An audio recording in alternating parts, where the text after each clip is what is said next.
Thank you, Alyssa. The fans lined up early to get inside Bon Secours Wellness Arena, most to support the #1 team in the country, South Carolina, here in Greenville, South Carolina. A big, loud crowd will be inside as we welcome you to the 2023 SEC Women's Basketball Tournament on the SEC Network, presented by Regions. The #8 seed, Arkansas, set to take on #1 South Carolina. So much has happened so far here in Greenville. Not one, but two Cinderella teams are still dancing. Texas A&M, 2 wins, no losses for Janiah Barker. They won yesterday. Kentucky knocked off Alabama last night, the defending tournament champions, with 2 wins already in the tournament. But they're not alone with teams with championship hopes. Arkansas, Chrissy Carr, a career-high 34 for #34, kept their NCAA tournament hopes alive with a win over Missouri yesterday. And Georgia, one of the hottest teams in the country, they've won 8 of their last 10 diamond battles, leading Georgia to the win over Auburn last night here in Greenville. So our quarterfinals are set. 4 games here today. Ole Miss and Texas A&M will follow here, and then the night session, LSU will be on the court with Angel Reese and the Tigers taking on Georgia, and Tennessee taking on Kentucky. We are thrilled to be with you with the Hall of Famer Tamika Catchings. I am Eric Freed, and let's begin with South Carolina. Their last loss was on this floor, in this building, in the SEC Tournament Championship game last year. Since then, 35 straight wins, and they are the defending national champions. Well, I guarantee you they did not come into here thinking that they're going to get a loss. This is the first time we get a chance to see South Carolina on this floor, and I can tell you, the fans are here. They are loud. It is loud in here. But Arkansas, they want to keep their hopes alive, so they're going to have to win today. Yeah, knocking off the #1 team in the country would be huge for them and get them into the NCAA tournament. Okay, let's take a look at the player of the year in the SEC. 2-time player of the year, Aaliyah Boston, just does everything at an elite level. Well, I mean, goodness, when you watch Aaliyah Boston and what she is capable of doing, you see you heard it in the show, she is the target. You look at her down low, every single player is locked into what Aaliyah Boston can do. So what does she do? She turns, she scores over the defense, but she's also really good. I think a lot of people don't give her enough credit. She's very good with her court vision. She sees the floor, sees the defense, passes out, inside, outside, back to her. You look at her range, she has been able to bring out her range a little bit more. Mike Neighbors' team got a much needed and had to have it win yesterday, come from behind to knock off Missouri to keep them in the NCAA tournament conversation. They are on the bubble. We will go into detail as we go along. For more details on this senior class for South Carolina, here's Brooke Weisbrod. Well, the most successful class in South Carolina history finally hits the floor today, and the Gamecocks are fueled by the success of last year's national championship. And Dawn Staley talks about the fuel for that this year is this class has bonded together, and they've kept winning and winning and winning. And you talk about the in-game adjustments, they're more like fine-tuning. Think about executing out-of-bounds plays, shifting defenses mid-possession when necessary. And oh yeah, look out for maybe a smaller matchup like Isaiah Cook on a bigger guard like Christina Carr. Well, Isaiah Cook can get it done on the offensive end, as we know. First team All-SEC selection, the team's leading scorer, part of this senior class that Brooke just talked about, that has lost just 8 games since stepping on campus in Columbia. Cook and Boston and Bree Beal, Letitia Amie here. You will hear all those names. This is a very deep South Carolina team, coached by the 6-time SEC Coach of the Year, Dawn Staley. On the other end, Arkansas. Backs against the wall for NCAA tournament hopes. Mike Neighbors put it best before this tournament started. Let's just go out and win the whole thing. Well, this is an Arkansas team that has gone on a run. This program has gone on a run in the past. We'll see as these players step on the floor with some smiles out there, ready to take on South Carolina. #1 Carolina, #8 Arkansas, ready to go as quarterfinal Friday is set here in Greenville.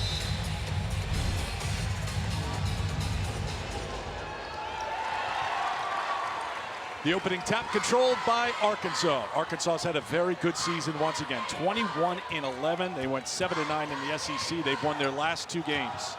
Here's Aaron Barnum, who battled foul trouble yesterday against Missouri, and that one's just going to go off the hands of Aaliyah Boston. So Second chance here for the Razorbacks. Starting 5 for Arkansas, Sailor Poffenbarger, 11 rebounds, 5 assists in the win against Mizzou. Samara Spencer went for 19 points in the victory. Barnum, as we mentioned, second team all-conference selection. And Carr had the 34 points, leaning in on Saxton. And a foul is going to get called on Victoria Saxton. Starting 5 for South Carolina, very familiar. Zaya Cook, Bree Beal, Kiara Fletcher at the point. Boston, second on the team in scoring, second in the SEC in rebounding. And Victoria Saxton appearing in career game number 159 today, adding to her South Carolina record. You know, it's interesting. You see Carr at the free throw line. She got the drive and got herself to the free throw line with the foul on Saxton. That, I think, is going to be important for Arkansas, trying to attack the basket, pull Aaliyah Boston out, and do that one-on-one drive.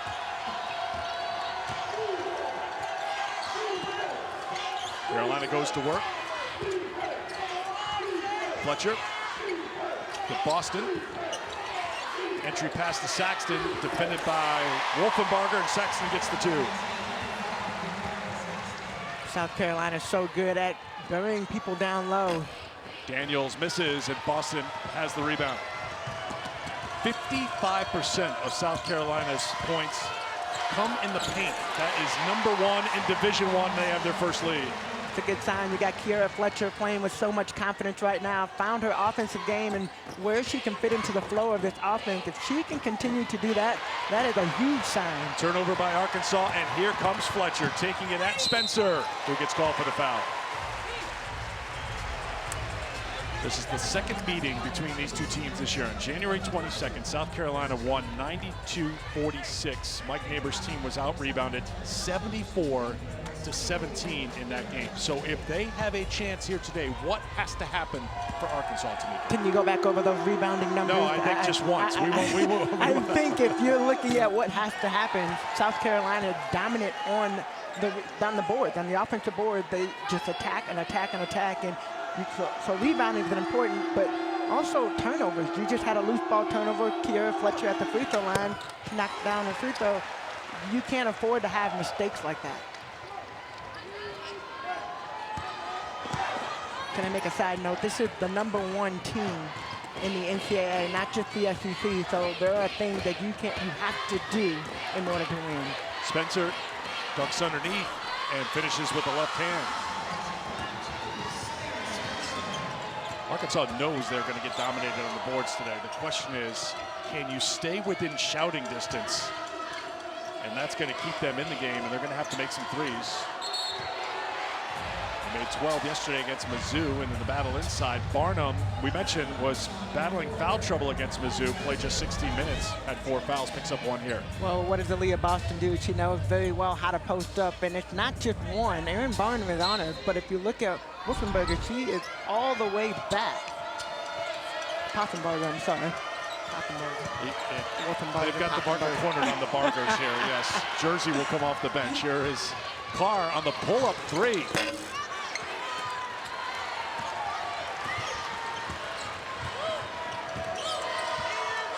Fletcher.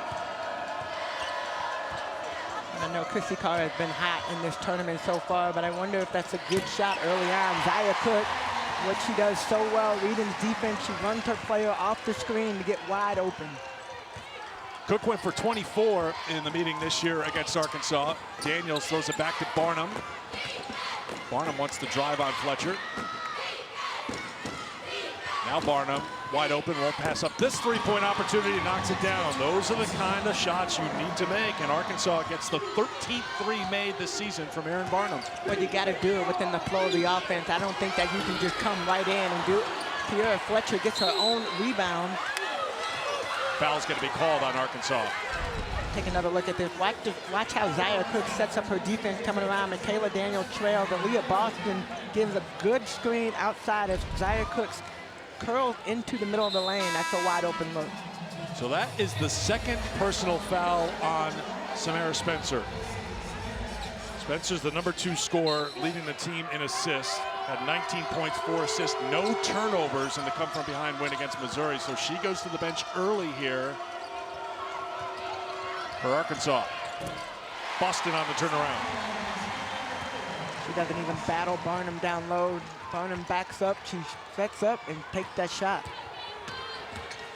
Carr now on the drive. Bree Beal, an elite defender, comes up with a block, and here comes Zaya Cook on the push.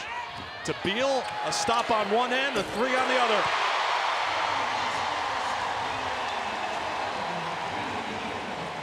Bree Beal, a member of the all-defensive team, you have to make sure when you go up against her, I don't know if I like the one-on-one matchup. Barnum takes it at Boston. Rebound for Fletcher, and now the push the other way. Beal, Saxton inside, and a foul is called on Arkansas. Watch this right here, Zaya Cook looking up. She always has her head up, seeing the open player. Bree Beal spaced out on the right side. Knocks down. So a defensive stop and an offensive make on the three. Well, guys, you know how unique it is to talk to a player about shooting the ball more. And Bree Beal, with her history and scoring accolades that comes in from Illinois, but she's known for her defense. So it's been really interesting just to even watch that exchange, that pass from Zaya. And I believe she came down, and her and Dawn may have exchanged a little smirk there. Well, I love it because she's a player that she wants to play in the WNBA. And what does she do? She plays defense really well, but you can't be a one-dimensional player. You have to be able to shoot the ball. You have to be able to score. And so she's adding that to her repertoire. Poffenbarger misses the deep three, a 7-0 run here for South Carolina. Watch South Carolina. Just watch how they move the ball. They post up down low. They find the open players. Pass, pass, pass. And now a Boston touch. An open three for Beal. The ball movement, beautiful. Results in an open look for three. A 10-0 run.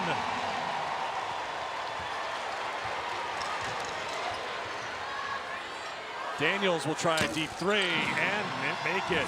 Michaela Daniels had 17 against Mizzou. 12 came in the second half.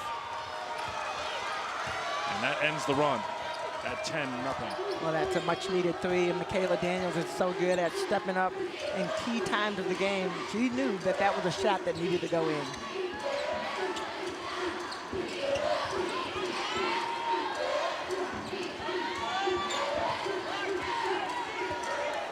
Seven to shoot. Cook finds an opening in the defense and does not get the roll. Here's Daniels inside of 5 to go.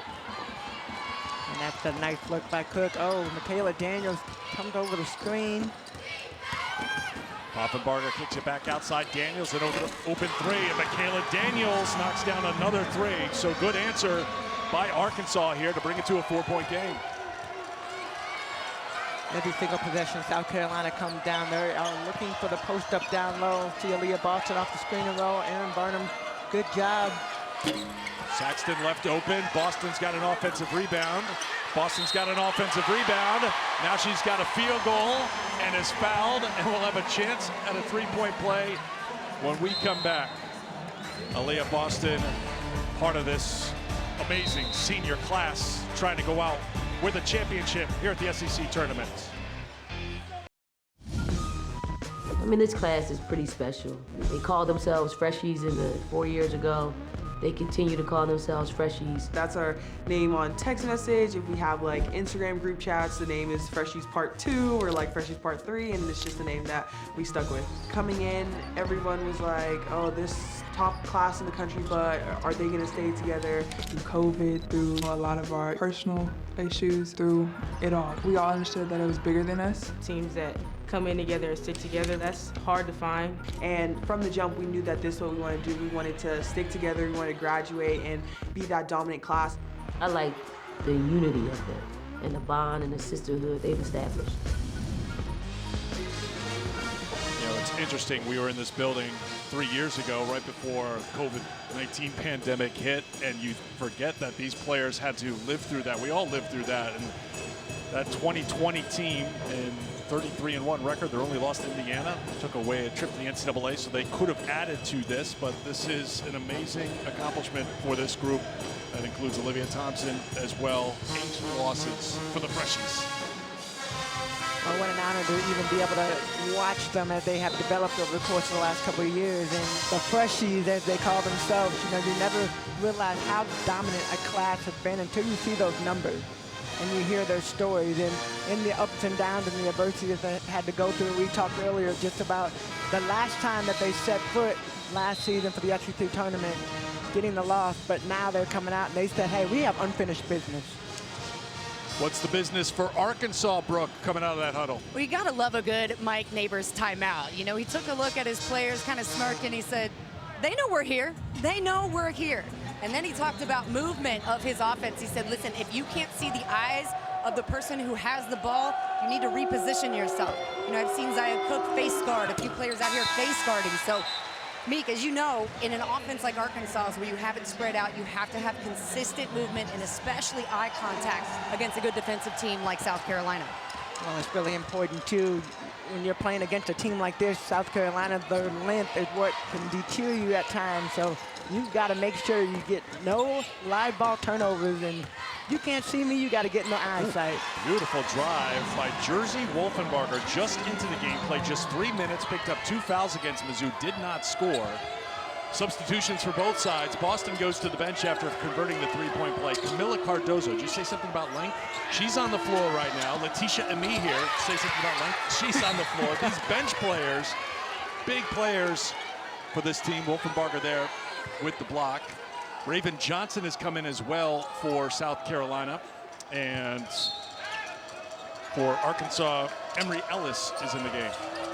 Well, both teams using their bench right now, trying to find and making sure this is going to be a long game. I have a feeling this is going to be a track meet getting up and down, so it's going to be really important that you keep players fresh. That rebound for Poffenbarger tied the single season defensive rebound record by Warren Irvin at Arkansas. She's had a terrific year, just doing a lot of little things right in her first season on the court for Arkansas as Michaela Daniels goes down. Ami here picks up the foul. Well, if there's someone who knows about playing against this senior class for South Carolina, it's Michaela Daniels, because she's been a 4-year fixture for this Arkansas team and has had many memorable battles with them. So she knows what it's all about, and she's had a good game so far, knocking down a couple of threes. You know, it's interesting. I was thinking about this when the crowd was going crazy early on, and you watch South Carolina, and you watch just a #1 seed, how sometimes it can be intimidating when you walk on the court. And Arkansas, I mean, they look like, hey, Mike Neighbors, we're going to play this game. You see us, we're going to be here. Riley Langerman with the rebound. Daniels defended by Johnson.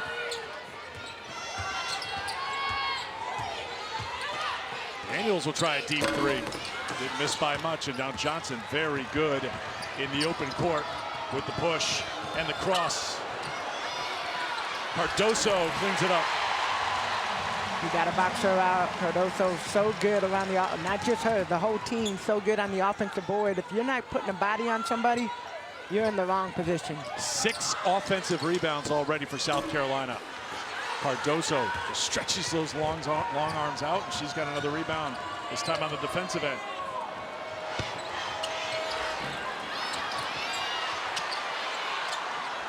Back out top, and South Carolina will reset. Inside of 2 minutes to go in the first. And you're trying to get the ball down low. You see Cardoso down. Shot clock down to 4, and a rebound for Wolfenbarger.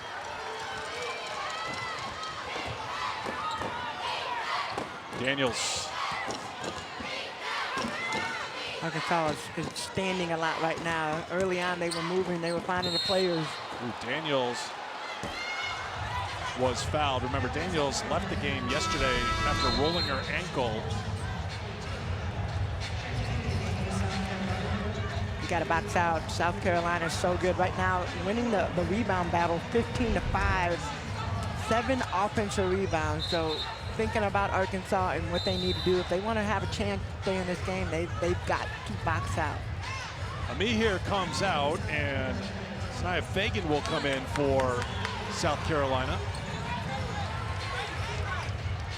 Carr back on. Barnum as well for Arkansas.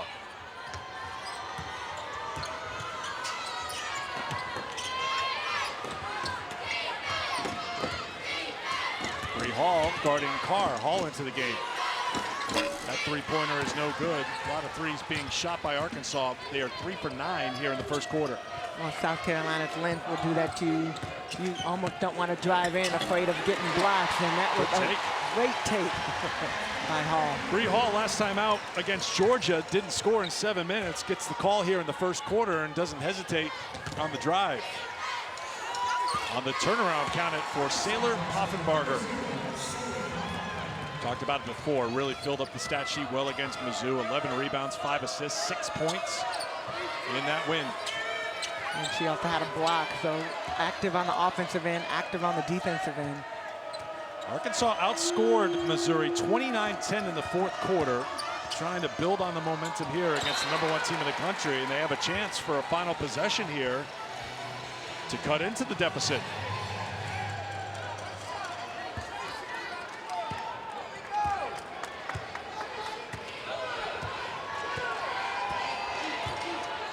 Arkansas fell behind by 10 early at 17-7. Now down by 7. Can they reduce it a little bit more? Carr a little off balance for the three. Nope. Time here for Bree Beal with 2, with 1. And that's it for first quarter. Well, we have royalty in the building here tonight. Charlie Cream is in person, not on some Zoom call somewhere or on some conference call. Charlie and Brooke are talking bracketology when we come back. Quarterfinal Friday, game #1. #1 South Carolina up by 7 over Arkansas here in Greenville. Of course, the goal for all 14 teams coming to Greenville is to win an SEC tournament title. But short of that, you hope to be an at-large invitee to the NCAA tournament. And Arkansas is a bubble team as they play #1 South Carolina. For more on Arkansas's position, the bracketologist is in the building. Charlie Cream is with Brooke. So I guess the over-under on Charlie Cream mentions is at 50 today. We'll keep it at that. We are honored to be welcomed here with Charlie Cream. So Charlie, you and I were talking during the break. Oregon lost to Stanford in the Pac-12. Now you told me that actually helped them because they gave them a good competition. If Arkansas does the same thing today to South Carolina, how does that help them? Well, it's exactly what they need to do, minimally. A win would certainly be much, much better, but I think that's kind of obvious. But play well, show the committee that you can compete with the best in the country, and it stands out, even if they can't win. But be competitive, and as like show that you can play in the tournament against the best teams in the tournament, and it does say a lot. Observable components is a phrase that they've been using. That's essentially the eye test, and when you play well against the best team in the country, you kind of show that you probably belong. Now, Arkansas is also up against teams like St. John's and Marquette who play in the Big East tournament tomorrow. Who should Arkansas fans root for and why? You want Marquette to win because they're further away, so they're going to be harder to catch. St. John's is easier to catch, so a loss by St. John's would knock them down a bit. So go and root for Marquette to win that game, and it kind of just clears some space with St. John's perhaps. And why Princeton over Arkansas? Well, believe it or not, Princeton's schedule is better than Arkansas's, #1. They both have one top 50 win, but Arkansas had a lot more chances to get a top 50 win. 1 in 10 versus that top 50 versus 1 in 3 for Princeton. And it's close, don't get me wrong, it's very close. But Princeton was also very competitive against the best teams that the Tigers played against. And Arkansas lately hasn't been. So I think that might be the difference. We talked about being competitive against good teams. Well, that's what Princeton has been able to do, and Arkansas in the second half of the season hasn't been as much. A team like Kentucky seems to have caught the same magic they did last year. If they end up winning this whole thing, what seed could they get? And are you still going to talk to Sam Purcell nice after that? Absolutely, always going to talk to Coach Purcell very nicely. Would never want to anger him at all, because Mississippi State is still good. If Kentucky were to win this whole thing, they're going to come in at about a 14, probably. And it doesn't hurt anybody else in the SEC. It can only help the league, for sure. It gives them an extra team. It would hurt. Well, it could actually hurt Arkansas's chances a little bit. But if Arkansas plays well today, it's going to hurt more teams like Syracuse, West Virginia, and perhaps the St. John's. All right, thank you so much, Charlie. All right, Brooke and Charlie, thanks so much. Saw Cardoso with a basket, now a tie-up, and it'll be Arkansas basketball. So here is the current bracketology, and I love it. I prefer eye test. Observable components is now something I have in my vernacular. Thank you for that, Charlie. I think Arkansas would point out one of their more memorable games of the season was a loss at then number 3 LSU. 79-76, they fell behind by 14 in the first quarter. They took a lead in the fourth quarter. They were up 3 with 3 to go. I mean, I think that's something that Mike Neighbors would point at, and I think he would be very upfront after today, after the win against Missouri, and if this is a good observable component game, if I use that phrase correctly, Tamika. I don't know. Well, I think it's observable opponent. Okay. Okay. If they look good today, I'm going to simplify it even more. I think the argument's going to be, well, for the schedule they have played here in the SEC against South Carolina a couple times, against LSU, there's Spencer on the floor with 2 fouls, burying a 3. So why don't you look at those results compared to the Princetons and the mid-majors? It's been a tougher road. So that's going to be a debate. You can just settle the debate with a win here today, make a run like you did 4 years ago in the tournament. And this conversation is moot. And Arkansas is, I'm observing something good for Arkansas here. How about you, Catch? Well, one thing I really like, you look at South Carolina, they are playing with their young players right now, with the exception of Zaire Cook. But Arkansas, you can tell the experience. They are flowing. Spencer back on the floor, getting back into their flow of the offense, moving the ball. Carr has not scored yet. She's had a couple of good looks, but excuse me, she has 2 points right now. She's had a couple of good looks, but I think they're trying. Other players are stepping up. Barnum, it's a great thing, staying out of foul trouble, able to stay on the floor. Gives them a little bit more rotation with their offense. Yeah, your point on Carr, 0 for 4 from the field, 0 for 3 from outside the three-point line. A couple of points at the free throw line. Boston back on the floor, along with Saxton. And Johnson will bring it up. Poffenbarger with 3 for Arkansas, down by 5 after falling behind by 10 early. And look at this zone. It's kind of like a man-to-man matchup zone almost. Everybody is sagged back, trying to protect the paint. And now Boston draws the attention, gives it back to Johnson. 4 to shoot. Hall on the drive. No. And a good defensive rebound again by Poffenbarger. South Carolina started 6 of 7 from the field. They are 4 of 18 since. They get the stop, and now in transition, they'll try to make something happen with Cook. Cook all the way. Won't go. Saxton follows. Offensive boards, you always have at least 2 South Carolina Gamecock players down low. And look, when you drive the ball, you can't go in. If Aaliyah Boston is down in the paint, you're not going to get a wide open look. But look at this, the block by Aaliyah Boston. Check out just the transition game. Zaire Cook, 3 players down low, 2 right there. Another offensive board. That is where South Carolina is at their best. Transition game, everybody is attacking the basket. You see the offensive rebounding numbers. Total rebounds, it's a plus 13 margin for South Carolina. They were plus 57 in rebounding margin in the regular season meeting. Easy one here for Arkansas to control, and Mike Neighbors wants the team to slow down here a little bit. You don't want to get caught up in that game, that transition up and down. You got to find those spots where you can just take a breather for a second. Spencer Johnson a little too aggressive.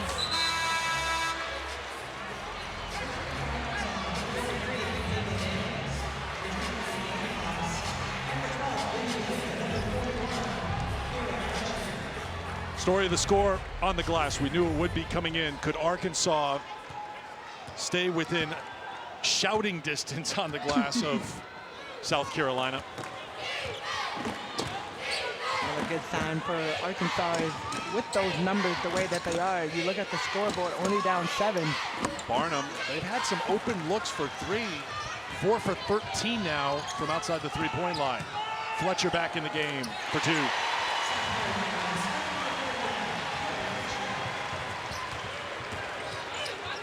Daniels fed inside to Barnum.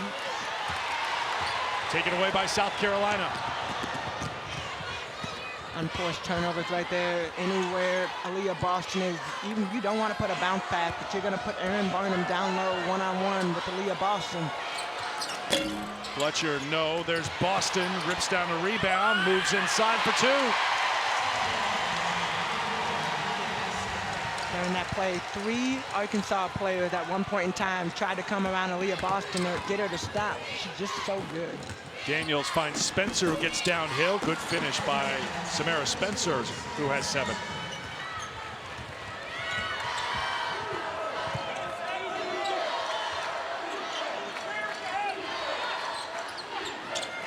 Four and a half to go in the first half with Cook. Stripped by Daniels, and a foul is called on Michaela Daniels, and that will get us to immediate timeout with 4:29 to go in the second quarter. Well, South Carolina continued to dominate, and here is the leader of it all. Aaliyah Boston continues to attack all around the basket. You see their offensive board to the make. South Carolina. That's showbiz, baby. That's showbiz. That's showbiz, baby. And this. All right, Alyssa, thanks so much. Yeah, Drea right on top of it. Arkansas, 10 total rebounds. South Carolina, 10 offensive rebounds. Well, one of the things, too, with South Carolina, not just offensive rebounds, 6 players on the team have at least 1 offensive rebound. Obviously, Aaliyah Boston leading with 3, and they have just continued to dominate down low. You know that's the game. You know the game plan coming in. South Carolina, they're going to get in the paint, whether they drive, whether they get the offensive rebound, pass in, it doesn't matter. That is what is important for South Carolina. Out of the media timeout, South Carolina basketball with Zia Cook. They've got the original starting 5 on the floor, and there's a rebound for Daniels, who got it back to Spencer before hitting the ground. Miriam Dowda has come on for Arkansas, trying to set the screen for Spencer. Tough pass for Dowda, handle, she's got it.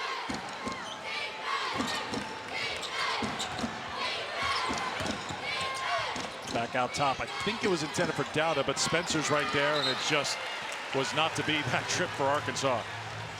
Well, if you're gonna do a pick and roll with Dowda and you get a switch and Kiera Fletcher down there, she's got to figure out a way to get underneath the basket and post up.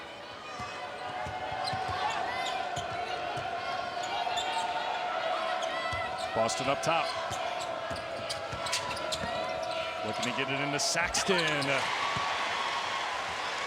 Big first half for Victoria Saxton, 8 points on 3 of 4 shooting. Her season average is 5 points a game. Spencer pulls a 3, won't go. Dowda fighting inside against Carolina. Offensive rebound, number 3 for Arkansas.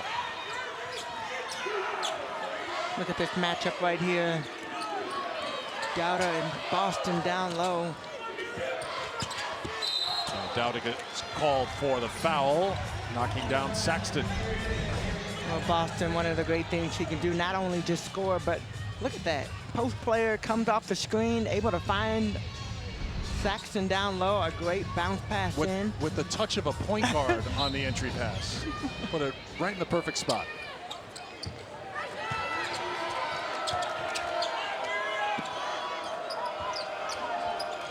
She'll show the range now. Why not? She's got a lot of tools in that toolkit. I was wondering how many times she was going to pass off a good look and wants to find it in the flow, get her teammates involved. Dowda tries to take it at Fletcher. 3-pointer, no. Fletcher tiptoeing and controlling the rebound for South Carolina. Fletcher crosses, drives, and is fouled. Fletcher just does a great job of attacking the basket, but of course, Aaliyah Boston passed over a couple of shots at that high post, but she wanted to show her range and knocked it down. I like that she's taking her time, and I feel like that has been part of her maturity over the course of her career, is knowing when to step up and take shots, knowing when to pass, knowing when it's her time. Well, you just heard the studio crew say that Asia Wilson is in the building. She's going to be honored at halftime. You know, Dawn Staley has been asked about the legacy for Aaliyah Boston. The comparisons to Asia Wilson, as we all know, famously has a statue in Columbia out front of Colonial Life Arena. And Dawn has said if she meaning Aaliyah, helps deliver another national championship. That means a two-time national champion, back-to-back national champion. That would put her in a class by herself. South Carolina takes a timeout. 13-point lead for South Carolina. You know what Arkansas needs? They need our crew to show that Razorback magic from 2019. This is what happened for Arkansas. They were a number 10 seed, and what do? Well, they knocked down South Carolina and others to get to the SEC tournament title game. They beat Georgia, they beat South Carolina, they beat Texas A&M. Chelsea Dungy scored 103 points in the tournament. And one of the highlights was the 95-89 win over the number 2 seed. And the celebration was on. They would lose in the championship game to Mississippi State, but that Razorback magic today would make them feel pretty good against number 1 South Carolina. Here's Daniels. Yeah, I remember that run too, and watching Chelsea Dundee, just the Cinderella season for sure. And every single time there's an upset, we've talked about, we have 2 in the tournament thus far. But you look at those Cinderella seasons and like, man. Sailor Poffenbarger knocks down a 3.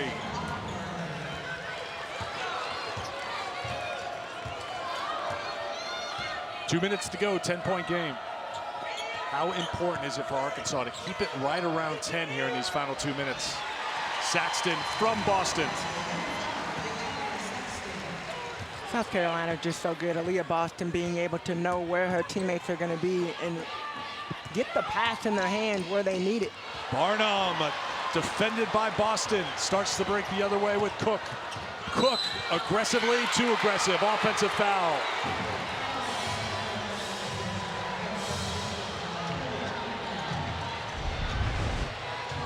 Take another look at this. Aaliyah Boston sees her teammate going low. She gets the screen, and it just makes it look so easy. But to answer your question about Arkansas and staying close within 10, I think it's important that they get open looks. One of the things that I feel like they have corrected a little bit more, Poffenbarger, another make, but one of the things they have corrected is the offensive rebounds. I feel like, I mean, obviously the number is what it is, but you have to continue to try to push them out. Over the top, Poffenbarger defends it well, so Arkansas had it for a moment, but Saxton, having a huge first half, won the battle, and she's got 12 to lead South Carolina in scoring. Saxton wants it. You look in her eyes, you look at her demeanor, everything that she is doing, she just wants it more. You can't let a player take the ball out of your hands. Spencer, final minute. Spencer on Cook, too strong. Boston's got a rebound. That's her 9th to go along with 9 points, so closing in on another double-double, which would be the 79th of her career. Having Aaliyah Boston on the floor is almost like having another point guard. So you got 3 point guards out there right now, but Boston. Beal over the top. And last touched by Saxton. It'll be Arkansas basketball, 13.3 to go.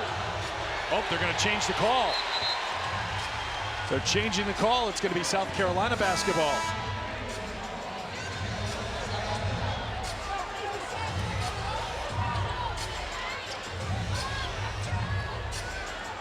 I think D. Cantner called it one way, then Mai Forsberg saw something else. And quick little conference, and it will be South Carolina basketball. Sailor Poffenbarger goes to the bench. Very good first half for her. 8 points, 3 rebounds, 3 assists for Arkansas. They look over the top to Boston. Back to Fletcher, wide open for 3. Can't do that. Carr will launch from before half courts. And South Carolina will take a 15-point lead to the locker room at halftime. The number 1 team in the country up big. Brooks standing by with Don Staley. Coach, balanced scoring for your team. How do you feel the start of this postseason has gone for you so far? It's great. I think we're playing real smooth. We're not forcing anything. We're sharing the basketball. We're making it really hard for them to concentrate on any one person. And the rebounding has been a big edge for you. How do you think Arkansas will adjust to that? I don't know. I mean, we rebound the ball pretty well. I mean, we go off the offensive rebounds. We box out. They got to probably hit some more threes and not create any more rebounds. Thank you, Coach. All right, send it up to you, Alyssa. See if you guys can grab some boards out here. Oh my goodness, South Carolina certainly has enough, and Zia Cook told us pregame, we're gonna put on a show, and that they have done so far as we welcome you into our SEC halftime report. Steffi Sorensen, Drea Carter, Alyssa Lang here with you. Let's start with the Gamecocks, 15-point lead. When you guys watch them operate in this first half, what stands out about the way they've executed their offense? Well, that's the thing. They've executed their offense, and that's what makes South Carolina an even better team than they were last year when they won the national championship. Their offensive execution. They turned defense into offense better than they did last season. They can knock down shots. You heard Don Staley say it. They've got more options this season. So this is what it looks like. Bree Beal, we've seen Bree Beal get block shots over and over again throughout her career. That's what she's always been known for. What we haven't seen is her knock down three-point shots at a 40% clip. That's why South Carolina is better. And again, you got Aaliyah Boston going straight up, and that's fine, but then you have a point guard in Kiera Fletcher pushing the basketball. Their transition offense. Look how early Victoria Saxton seals. She turns. She's strong. You can't say enough about Victoria Saxton's first half. For her and Kiera Fletcher to be leading the team, that's how you know South Carolina has depth and options offensively. Yeah, Saxton 12 points in the first half, and you know, really just she flies so far under the radar with the year that Camila Cardoso has been having that we forget that Saxton is a starter. She has been in this position so many times. Love the balance from South Carolina. Obviously dominant on the glass. I think that was obviously the story of the first half, but for Arkansas, what was working for them at times was that when they were able to get into the paint and they were kick it out for shooters. Dre, you and I were talking about Erin Barnum. It's one thing to be tentative offensively, but this is your post player. She's got 1 rebound. Yeah. In a game that you need rebounds, she has got to put forth more of an effort on the rebounding margin for Arkansas, but the 3-ball is we heard Don Staley tell Brooke, that's where they're going to have to rely on the second quarter to get back in this game to cut up this margin right now. Yeah, knocking down threes is going to be huge. I mean, that'll keep Arkansas in this game. They did a better job. You saw the graphic at the rebounding margin. They're only down 17 in the rebounding margin. That's a lot better than it was the first matchup. But you talked about Erin Barnum. I think Sam Spencer and Michaela Daniels, they're doing a really nice job of playing in attack mode. It's not easy against South Carolina, but Erin Barnum does look tentative. Sometimes it's a shot fake, duck your hip into the shoulder, try to draw a foul. Just a little more aggression from Barnum, I think, will help her team. Well, look, it's going to be hard to score against South Carolina, no matter what. I mean, Erin Barnum is a scorer. She leads them in scoring. I just look at the fact that she's only got 1 rebound, that I want to see more effort. And maybe if you can't contribute in a scoring way, get some rebounds, and that brings your team life, because if you don't get the first rebound, it's demoralizing. Everybody watches it out there. Yeah. And so just help them out a little bit more. A lot riding on this game, of course, for Arkansas, down 15 to South Carolina. It doesn't necessarily have to be a win, but Charlotte Cream said, hey, if you can keep it close, this helps your resume. The Gamecocks are rolling right now, though. Post-to-post action. 45-30.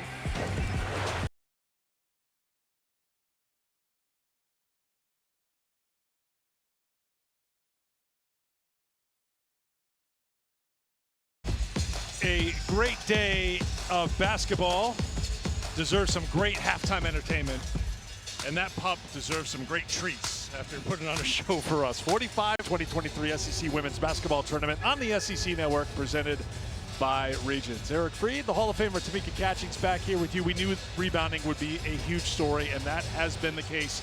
And there's a big reason why it's a 15-point game at halftime. Well, Eric, not just rebounding. When you look at the numbers and you think about what South Carolina is doing, you know coming into this game, they want to get to the offensive rebound. That is where they get their points. They clean up down low, and Arkansas not able to put their bodies on. They're literally turning around, but South Carolina, 29 rebounds to Arkansas, 12 rebounds.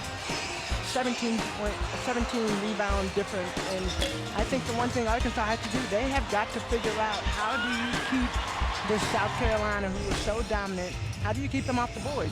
Well, that's a great question, because I think Brooke asked Mike Neighbors that very question. What was the answer, Brooke? I did ask the Arkansas staff that, and their style is actually going to shift here to more of a tip-style rebound They just said, hey, go after, try to tip it out as best you can, and then go after it, kind of gang rebound. So you try to see something different. They know they can't compete just 2 hands up in the paint. Offensively, they need to move without the ball more. They saw the offense getting stuck, players losing vision and sight of each other, so look for that offensively adjusting for Arkansas here in the second.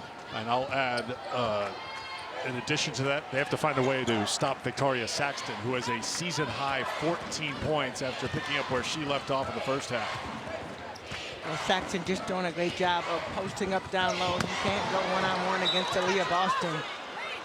Blocked by Boston. They say it will stay with Arkansas with 8 to shoot. So Saxton in the first half with 12. She's already added to that. Poffenbarger very good for Arkansas. Rebounding margin, as Tamika mentioned, a plus 17 for South Carolina. 10 of their 29 rebounds coming on the offensive end. Poffenbarger drives with 4. Sally Poffenbarger doing all she can for Arkansas. Double figures now with 10. I think that's the good thing about Arkansas. I mean, we've watched Chrissy Carr go off the last couple of games, and other players have complimented that, but Poffenbarger stepping up. I would like to see Erin Barnum get going. Saxton again down low, not able to finish, but you see how deep she gets. Barnum trying to take it. And Aaliyah Boston says, not on my watch. Yeah, you saw that happen in slow motion, and Erin Barnum, as soon as she looked back, saw Aaliyah Boston. She paused for a little bit, but watch this go. She looked back, Aaliyah Boston is coming. She is trucking down the floor, and great job, not only getting the block, but not getting called for the foul. Boston entered the tournament with 315 career blocks, second all-time at South Carolina. Keeps piling up this quick. Asia Wilson may have to sweat out her record that is out of reach at 363, but Aaliyah Boston has been a difference maker again on defense. Here's Cook. Well, you have to game plan for her on the offensive end. On the defensive end, you also have to game plan. I keep saying you can't go on a one-on-one matchup. You got to see the ball move from side to side, and Saxton down low continues to dominate down low. I mean, we'll take another look at this. Erin Barnum running the court, Aaliyah Boston. Yeah. I mean, what more can you do? Take one more dribble, get a little shot fake, but in the flow of the offense, Aaliyah Boston right now, 4 blocks are season high. Then on the other end, Boston gets an assist to Saxton, who lost a shoe but still scored and was fouled, has a chance at the free throw line for a 3-point play. Victoria Saxton with 17 points on 7 of 9 shooting. Boston, I'm not going to say it yet, but triple-double watch could be on here. She's got 2 in her career. She's got 9 points, 9 rebounds, 5 assists. Let me check the blocks, too. 18-point game. Too easy. Definitely. Fletcher inside, and South Carolina has come out and added to their lead, now up by 20. Well, Kiara Fletcher made a dive to the basket, and Spencer just lost focus, but Poffenbarger has been the bright spot for Arkansas. And I think a timeout is being called here by Arkansas. Mike Neighbors taking the beginning of that timeout to share some thoughts with Dee Kantner. We'll take the timeout as well. 17-point game here in the third.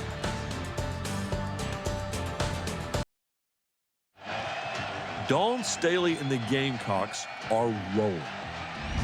Not only are they the defending national champs, not only have they won the SEC tourney 6 of the last 8 years, this year they're undefeated and hardly even tested.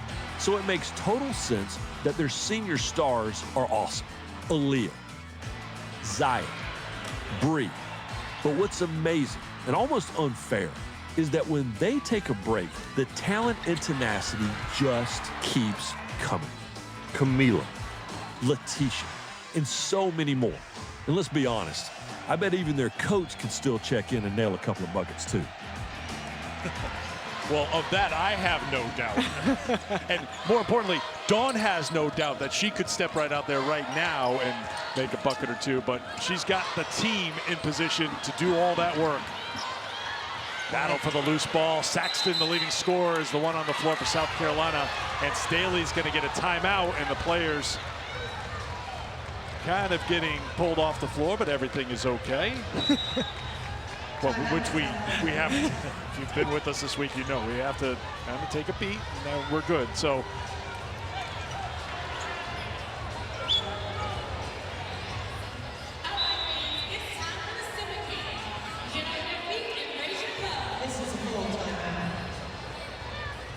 So it's a 17-point game after the timeout called by South Carolina.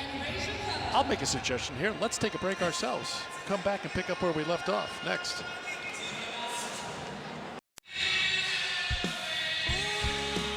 Back in Greenville, South Carolina. Game 1 of 4 on quarterfinal Friday SEC tournament.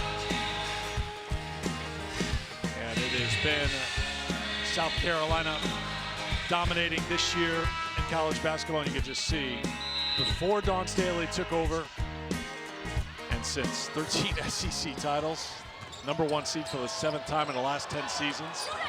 Out of the timeout, Boston and Cook. And this is going to be a tie-up. Possession arrow will give it to Arkansas. You know Dawn very well. Incredibly competitive person as a player, as a coach, just with her team, the perfection, the standard she has set, and just maintaining that is so hard in this era of college basketball, but she's got her team right there. Well, I think one of the things you love, I love watching her on the sideline. What you see is what you get. Yeah, as a coach, she does. She played at the highest level. If you're a player, you want to play at the highest level. The WNBA, the Olympic Games, you know, on the coaching side now, what she's been able to do. And I think one of the things you appreciate the most, she's going to tell you how it is. You make a mistake, she's going to tell you. You want to get off the bench, she's going to tell you. You come to this program, you know that there's all of these amazing players in front of you, but yet you choose to come because you know it's not only preparing you for the basketball world, but even more importantly, outside of basketball. And that's the thing that she talked to us about yesterday. Poppenbarger, can she do it again? Not this time. Langerman fights for the rebound, but Fletcher comes away for South Carolina. Fletcher turns around and drops it back to Saxton. And now Cook. Well, you see the emphasis right now. Aaliyah Boston has posted up more. Saxton just does a great job, but she did. She hooked her that time. Hooked Poppenbarger, fell down. Just a little hook, just enough to get her to fall down.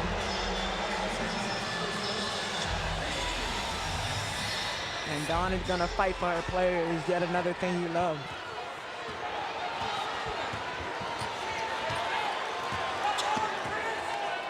She's still going.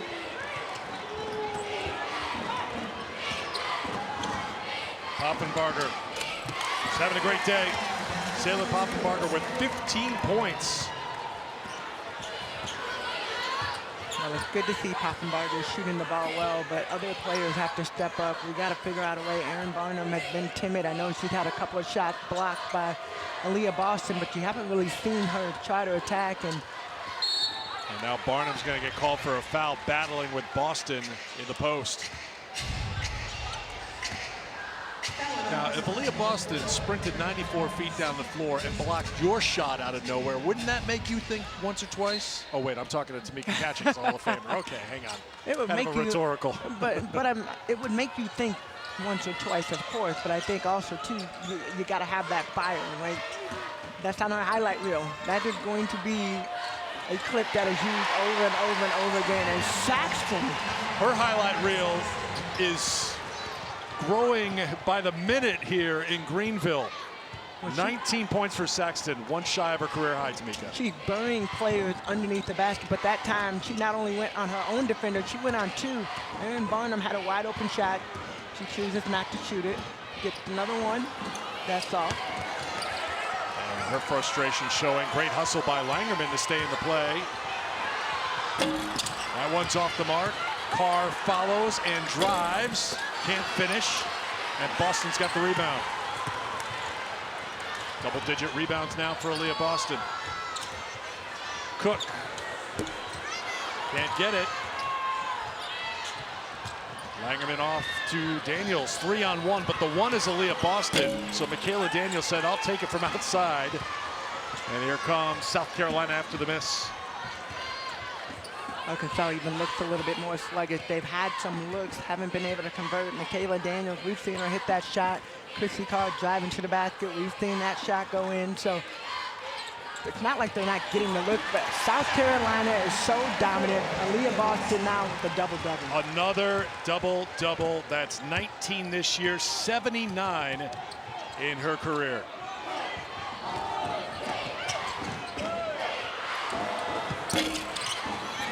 That's off the mark. Here's Langerman laying out.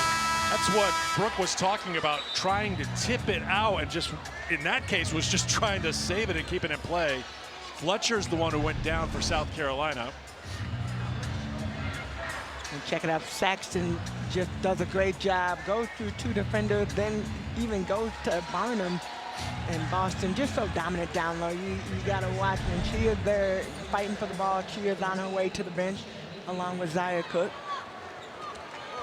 Cardoso and Amihir come into the game for South Carolina. 3:50 to go in the third quarter. Spencer back in for Arkansas, spins it out of the reach of the 6'7" Cardoso. And most of the time when you go to your bench, it gets smaller and maybe a little bit less talented, but when you look at South Carolina, what they bring in, some of these players could be starters and playing 30, 40 minutes for another team. Poffenbarger, beautiful feed to Spencer with the finish.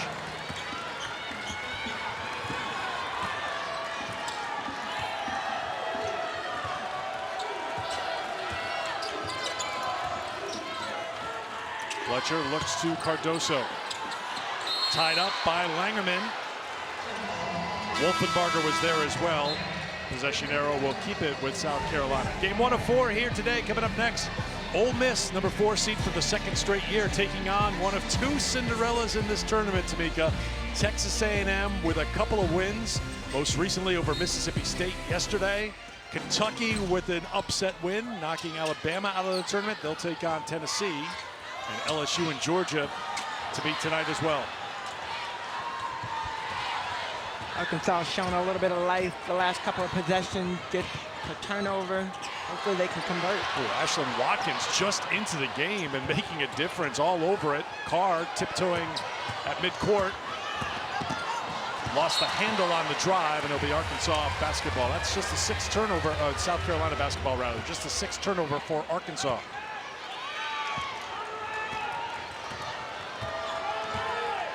Scoring has been even here in the third quarter, 11-11. Johnson to Watkins. Amihir gets it back from Cardoso. Amihir can't hit the 3. Her shot's been off as of late. And here comes Spencer. I feel the door ajar here, perhaps, as Barnum drives and will go to the free throw line. Well, that's a good sign for Barnum being able to finally attack, and especially for Arkansas. This is a player that we have watched dominate in some games for Arkansas. She's gotten down low. She pulled her range out a little bit. I just feel like she's been timid. And why has she been timid? Because Aaliyah Boston has guarded her the majority of this game. Aaron Barnum misses the first free throw. She has had an outstanding year. 2nd team all-conference selection, leading the team in scoring, averaging nearly 10 points more this year per game than she did last year. Has gone for 20 or more 9 times all this year. 1 of 2 at the free throw line. She'll go to the bench.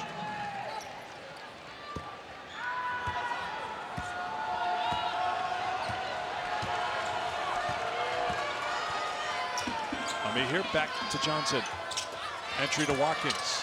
Freshman is fouled, and she'll go to the free throw line to shoot a couple. Of course, the scoring star yesterday for Arkansas was Chrissy Carr with a career-high 34 points on 11 of 14 shooting, but South Carolina was paying attention, and they have taken her out of the offense here today.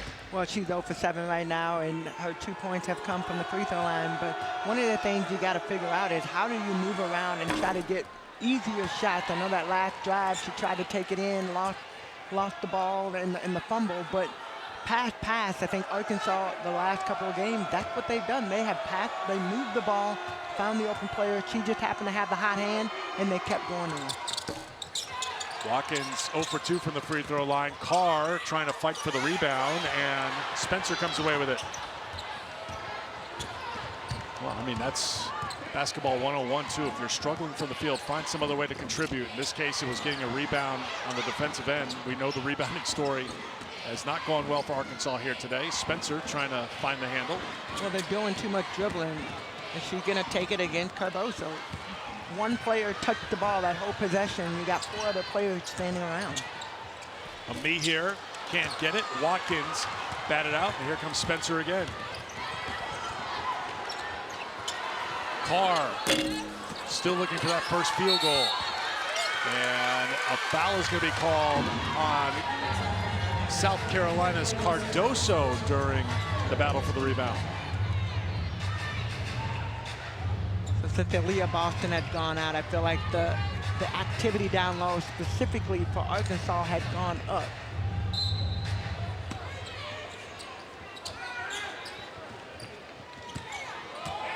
Dowda brings Cardoso away. Oh, Spencer on the cuts for 2.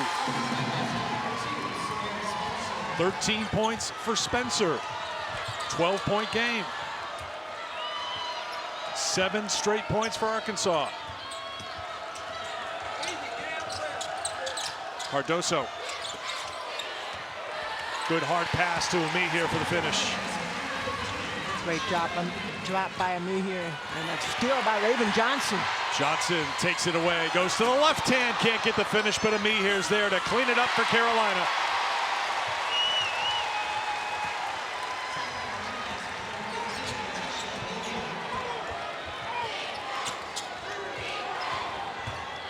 Final seconds of the third quarter.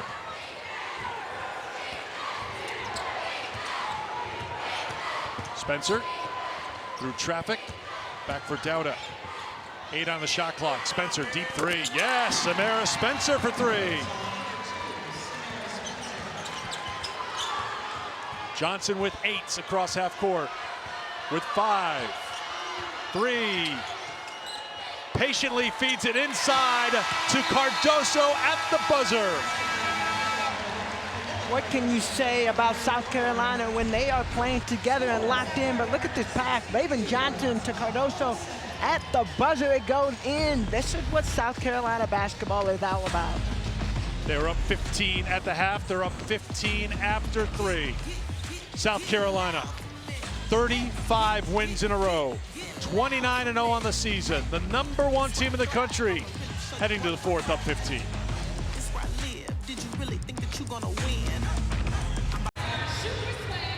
Well, it was an even third quarter. Part of the reason for that was Arkansas was a +2 in rebounding margin in that quarter. But can they find a way to build on momentum? We've seen a few moments here where it's like, okay, here they go, and then it's stopped. How can they sustain that will be the question as we get ready for the 4th quarter here in Greenville, South Carolina, quarterfinal #1 here at the SEC tournament. We're not alone here. We've got a great team. It's amazing, our team here. I mean, we've got Andy Bach producing, Kyle Brown directing. We've got the SEC Now crew. There's Alyssa having her 4th quarter snack on the right. Steffi Sorensen, Steffi with the Royal Wave. Hello, Steffi. Drea, where's Drea? Drea's out, she's out breaking down film somewhere, you know. You'll see the SEC Now crew after we are done. They will have the winning head coach on the set with them as well after we're done with this final quarter here.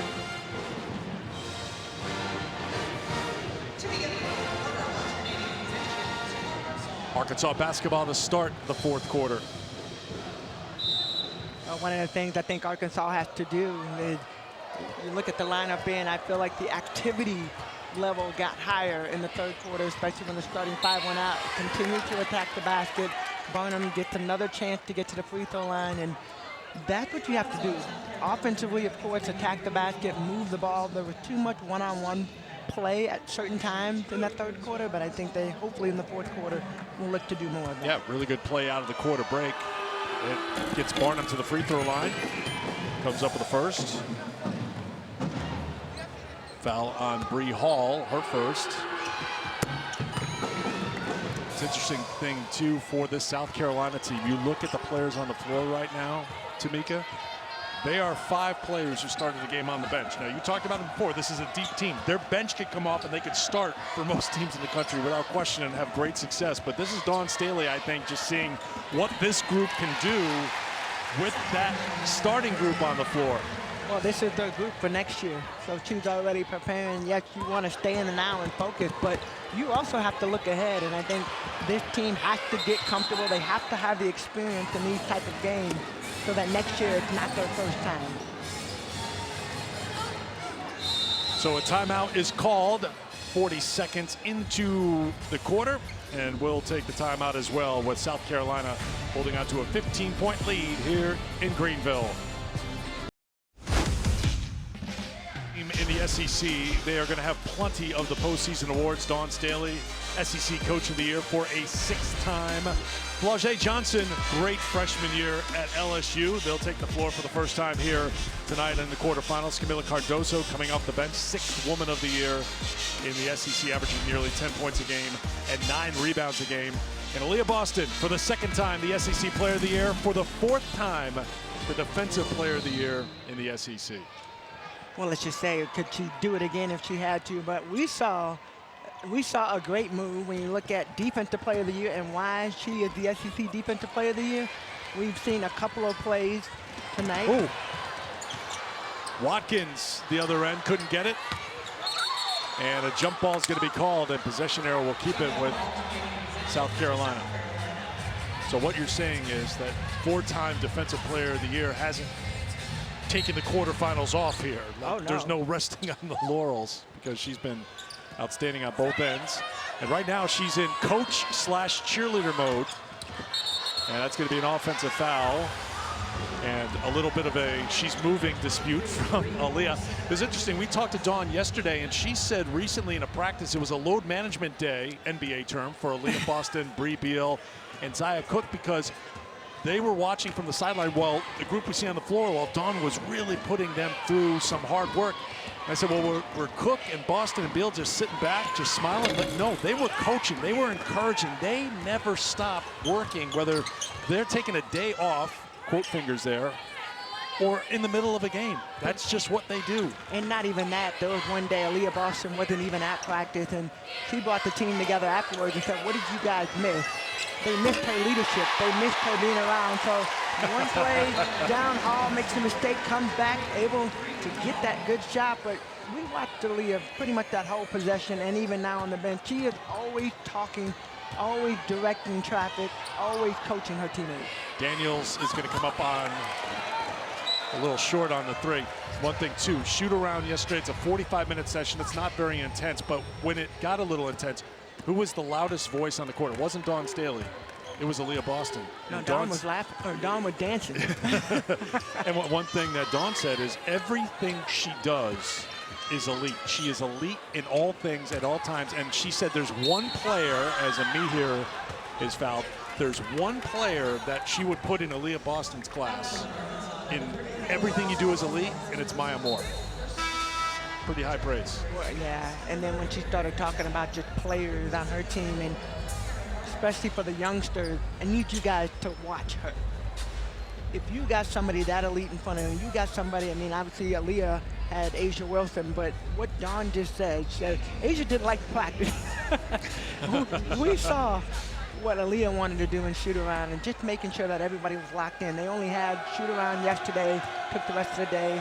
Didn't come in, obviously, this morning with the game being at 12 o'clock, and so really wanted to be locked in and prepared and focused for this Arkansas Razorback team. You know, one thing that Dawn, to your point, pointed out was Sanaya Fagan, who's sitting next to Boston right now. It's like, be a sponge, learn everything. She thinks Fagan is someone who can take her game to a much higher level once this group moves on. And there they are, shoulder to shoulder, talking. They may be laughing about a few things, but class is always in session for Sanaya Fagan, or at least it better be, according to head coach Dawn Staley, when you have a chance to learn from one of the very best, the great Aaliyah Boston. Johnson to me here, and a foul's going to be called on Puffenbarger. This group that we're watching for South Carolina, they will be the team that is coming back for next year, and you start looking at each of the players in their court, looking at the bench and looking at Fagan. She's going to be one of those players that there's going to be a lot expected of her. And when you lose those top-tier players, you wish that even Dawn was like, man, I'm trying to prepare my mind, but I'm also trying to enjoy the moment because I understand what each day means with having this class and being able to be around such great people. I think that's great. That's important. Ami here at the free throw line continues to add to this lead, the largest of the game for South Carolina, on top by 22. It's a 9-2 start to the quarter here for the Gamecocks. And interestingly enough, in the break we talked about, there's 5 reserves on the floor right now, and this group has extended the lead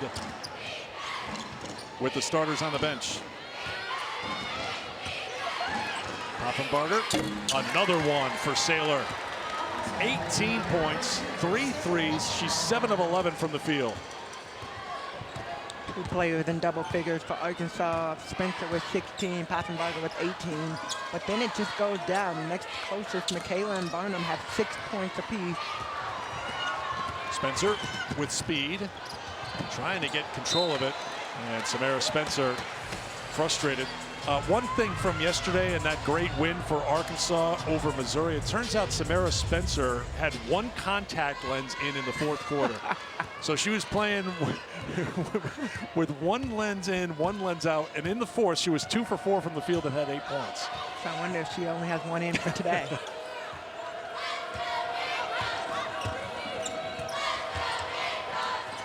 Ami here, 6.5, inside of 6.5 to go. Ami here, no. Ami here, yes.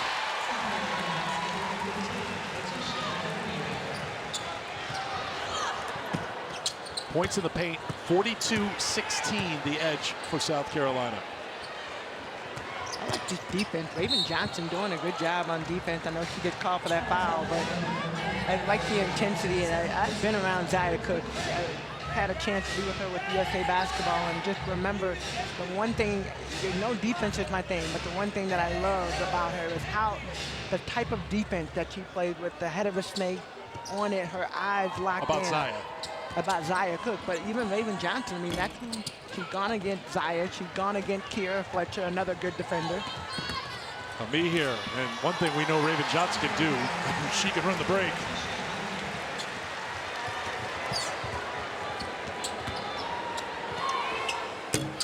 Daniels for 3. First points of the second half for Michaela Daniels. She's got 9 inside of 6 to go. Johnson up top, Ami here, trying to rip it away from Carr. Got a little physical. Carr got tangled down low, and when she got tangled, she's frustrated. I know Ami here, and Dawn telling everybody just calm down. Carr's going to come out of the game. Tell Mike Neighbors exactly what happened out there.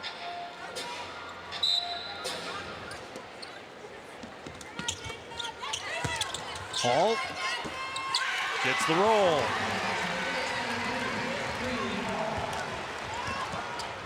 Seven points for Bree Hall. Spencer as Cardoso falls down. Even when Camilla is on her backside, she's still a shot blocking threat. Just so tall, so long. By the time she gets all the way down and you're going up. Figure out the matchup on that.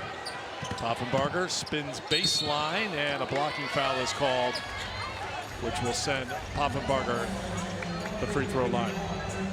Well, the SEC tournament is week 1 of Champ Week, and then there's a second week of Champ Week leading up to Selection Sunday next Sunday, and Arkansas will be watching very closely with their fingers crossed, trying to get an at-large bid into the NCAA tournament. Mike Neighbors has been clear. They needed to win yesterday. Got it. If they had lost yesterday, he would have said, thank you for considering us. We're going to go out and try to win the WNIT. But he thinks because they've played in such a strong conference, because they have represented themselves well in some key games. They knocked off Creighton this year. We talked about the LSU close call earlier this season. They think they should be in the field. But I think one of the things that is going to be interesting on Selection Sunday, Tamika, is, well, what will the committee look at? Will the committee take multiple teams from a power conference, or will they try to sprinkle in, if it's a tie, say, a mid-major or two? They were talking, Brooke was talking with Charlie Cream about a Princeton getting in if they're not the automatic bid into the NCAA tournament, for one example. So there's going to be a lot to figure out, a lot to watch, and they will wait anxiously next Sunday and hope they hear their name called again. Well, there's a lot that could happen between now and Selection Sunday. So I think for Arkansas, I mean, obviously this will be their last outing in the SEC tournament. They want to play another game. Charlie Cream is here, and he's part of the selection committee, but he's really just the mouthpiece. And South Carolina continuing to dominate points in the paint, 48 points in the paint compared to Arkansas 16. Did you just nominate Charlie Cream to be a part of the selection? No, he is not. He's the mouthpiece. He just shares the information with all of us. Because I know he's powerful, but you were about to put him on another level. He shares the information. Ole Miss getting ready. We will see the Rebels coming up against Texas A&M. One of those Cinderellas. Can they keep the run going here? Texas A&M, for a brief period of time, was the highest seeded team, or lowest, you know what I'm saying, 13, the biggest number, to make it to the quarterfinals until Kentucky knocked them off of that record later in the day here. Poffenberger at the line with the first. When you get into tournament time, don't you feel like you're always, not always, but you root a little bit harder for some of the underdogs? And Kentucky has had a rough year. Texas A&M has had a rough year, needless to say, for both coaches. You know, Joni Taylor coming from Georgia, what she's been able to build, now trying to take that to Texas A&M. Cardoso inside for two more. Obviously, Kyra with Kentucky trying to do some big things there, and it is fun to watch the tournament and watch teams and players kind of explode. Daniels 4-3. She's in the double figures now with 12. Well, to your point, one thing for Texas A&M and Kentucky, the two youngest teams in the SEC, you're looking for something positive to build on, because next year has begun. Just trying to turn the page and get ready, and why not win a couple of games of the tournament and be playing your best basketball here in March. And if you can make a run, go for it. It'll just build the excitement and make the workouts go a little easier in the offseason. Feel a little easier. Gouda can't get the three, and Raven Johnson's got the rebound as we approach 3 minutes to go. And Cardoso underneath is fouled by Sailor Poffenbarger. Ooh, I like that pass right there. All eyes up. Raven Johnson sees it down low, and Cardoso just running the floor. How about a breakthrough game here for Victoria Saxton, who is a 3-year starter, a 4-year co-captain, has been a great leader. Not out there necessarily for scoring or rebounding. 5 points, 3 rebounds a game, but you go back to that January 22nd matchup, just 4 points today. 8 of 10, 19 points for Saxton. I think she wanted to prove tonight that she can be more than just a defender. 6'2", long wingspan, can run the floor. Great, we've seen today, I think she did a great job of burying the defense down low, and not only that, being able to turn around, score, go up strong, take care of the ball. I mean, there's a lot of things, and I think sometimes she gets overshadowed because of all of the great pieces that are around her. Here's Poffenbarger to Barnum. Barnum rejected by Cardoso. In the end, that may be one of the great accomplishments for the SEC Coach of the Year, Dawn Staley, this year, is how to keep everyone happy when there's a chance to be overshadowed. And the big crowd here, South Carolina fans welcoming one of their favorites, one of the freshies, Olivia Thompson, onto the floor for the final 2:48. Bree Hall heads to the bench. Chloe Kitts is on the floor as well. Kitts, the freshman, number 21. Will let Barnum go for 2. That's a smart play, you know, Barnum going full-fledged forward. Don't get the N1 call, just let her go.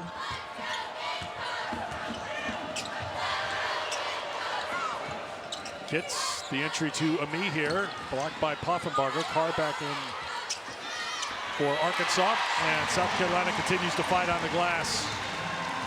That's the sign of your coach. That's a 50-50 ball, a hustle play. Who comes up with it? South Carolina. Daniels trying to end the SEC tournament on a high note. Barnum will take it at Cardoso. Barnum fights for it. Good hustle play, but it's Johnson who has it. Johnson to Thompson. The crowd wants her to shoot, if you haven't figured that out by now.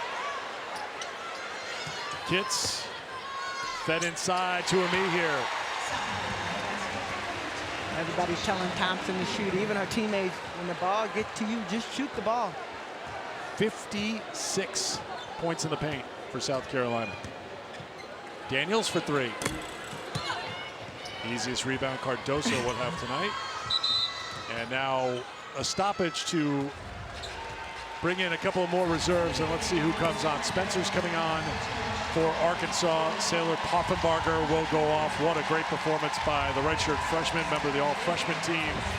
I think she did all she could, and just a quick message from Mike Neighbors, but she worked so hard on the glass, and she has had so many tough matchups. She's got a really bright future. It's already bright right now, so she'll head to the bench. Talasia Cooper is in for Arkansas.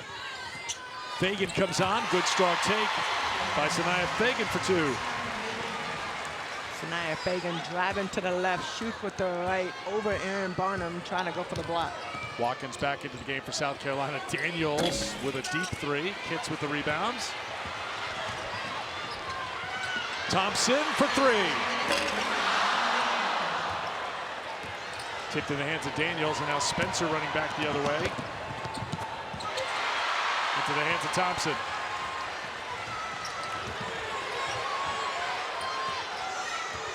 They are trying to get the ball to Thompson. Well, South Carolina fans will remember that 1-versus-2 matchup at Stanford. Thompson came in the first half of that game, and South Carolina was looking for a spark. She knocked down a three, and that was a big moment, South Carolina. So she's had a big shot this season. Here's Watkins with the shot clock expiring.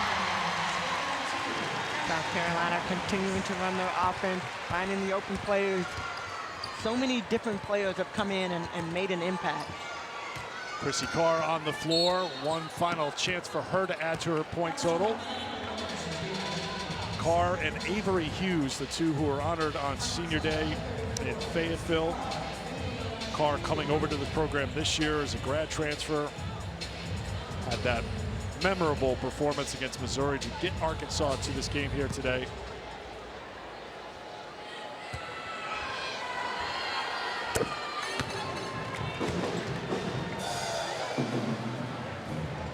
Got to give it up for Arkansas, though. They came in, they fought, they competed. Yesterday's game was a tough one. Come back out, have to go against South Carolina. Chrissy Carr has been phenomenal the last couple of games. Not able to get it, but other Poffenbarger, as you said, stepped up. Final seconds tick away. Number one, South Carolina stays undefeated. 93-66 the final. They're moving on to the semifinals.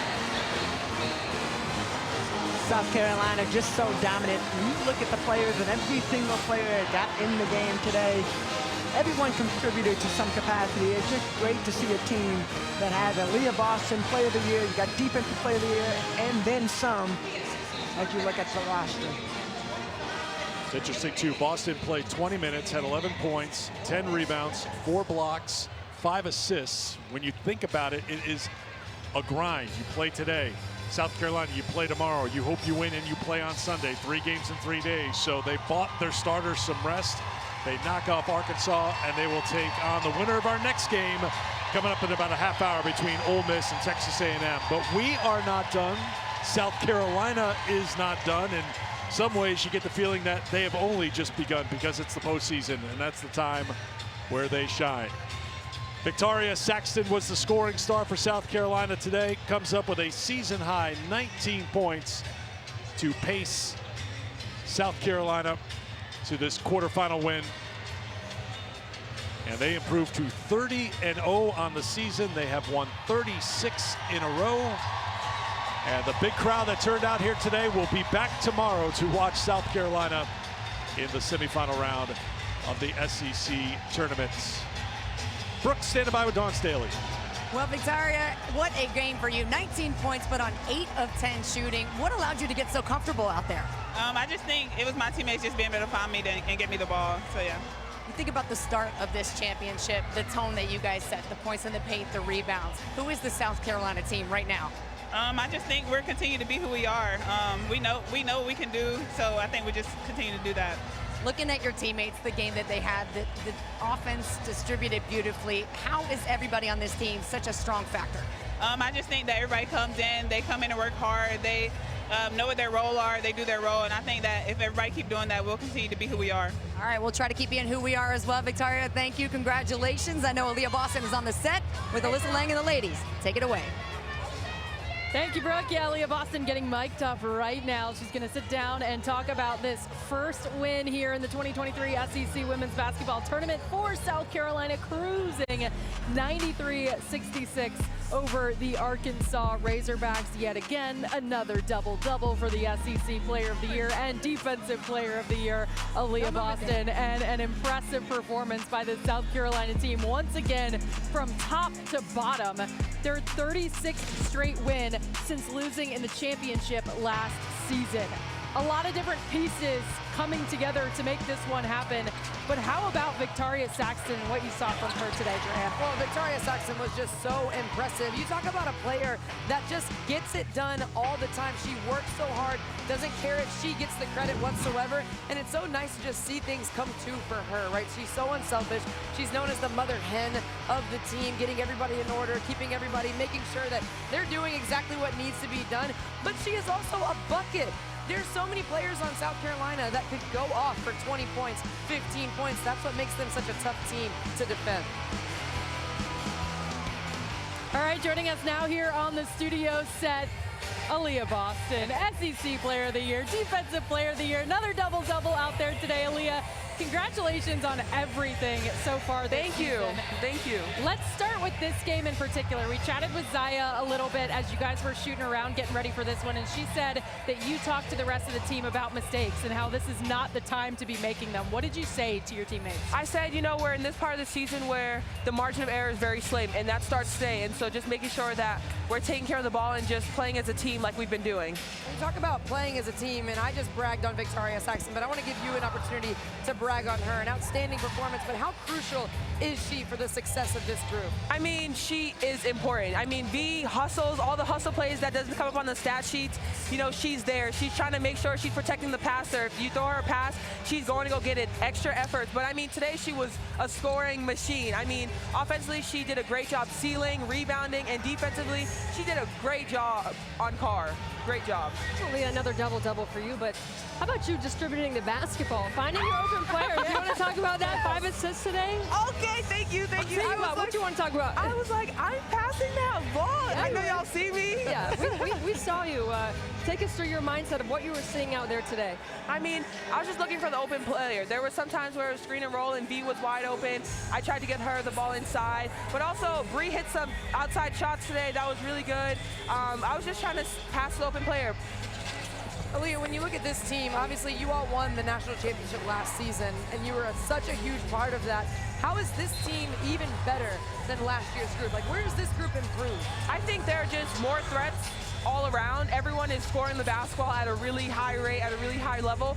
So it makes it hard for teams to pick one person that they're going to put all their attention to, because I think we're coming at them from different angles. Is that more fun for you? Yeah, so much more. Yeah. You guys just seem so calm out there. Where does that come from? Does it start with you?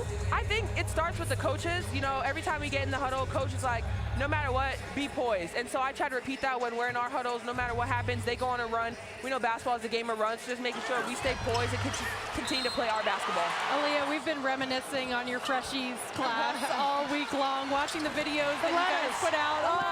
Had us emotional. I cried. What is it like, not only playing with those ladies, but knowing the legacy that you're leaving behind for the current freshmen and the players to come behind you here? I mean, it's just really special, and I think for people looking in, it also shows that you can come to a team with great players. You know, you don't have to feel like everything's a competition. I think that's something that we did. We knew that a lot of us were great players, but we knew that we wanted to come in and build something, and I think that we're able to do that. What have you been most proud of this team so far?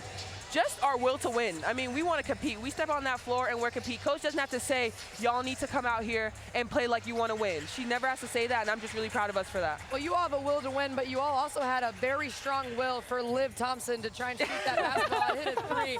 Talk a little bit more about just the chemistry of this group as a whole, because you're all on the bench pulling for her so hard. She's another one of the freshmen. We just want to see everyone win, and especially with Liv, every time she steps on the floor, the entire crowd goes crazy, and Liv is a pure sniper, and so we just want her to shoot it. And she's always like, I'm going to wait till the next one. No, shoot it. You want to pass it to her? Yes, best shooter. Okay, I have another question when it comes to just team chemistry. Aaliyah, before we come into this week, we're sending each other pictures of what we're packing, the outfits. Does Dawn enlist any help from you guys throughout the season for what she's wearing or what she, because she's about, I mean, absolutely not. today. Absolutely not. But her outfit today was fire. Yeah. Zaya was like, that is definitely like top 2. Are there some that you all don't approve of, or do you approve of every single one? I mean, considering I wear comfy clothes all the time, I approve of everything. We're Team Crocs. We're Yes, Team Crocs. absolutely. Steffi's a Croc hater. Crocs with socks? What? I'm not a Croc fan. It's okay, I'll put you on. Oh, Yes. okay. Steffi's not a Crocs. But do we do Crocs with socks or just bare and Crocs bare with socks? Crocs? No, Wait, socks? I'm a free toes in there. Oh, in the winter time. Free the toes. Okay, yeah, I guess so. Free in the winter toes. time. Free Aaliyah, free the toes. Aaliyah, thank you so much for giving us a few minutes. Congratulations. Thank We'll see you tomorrow.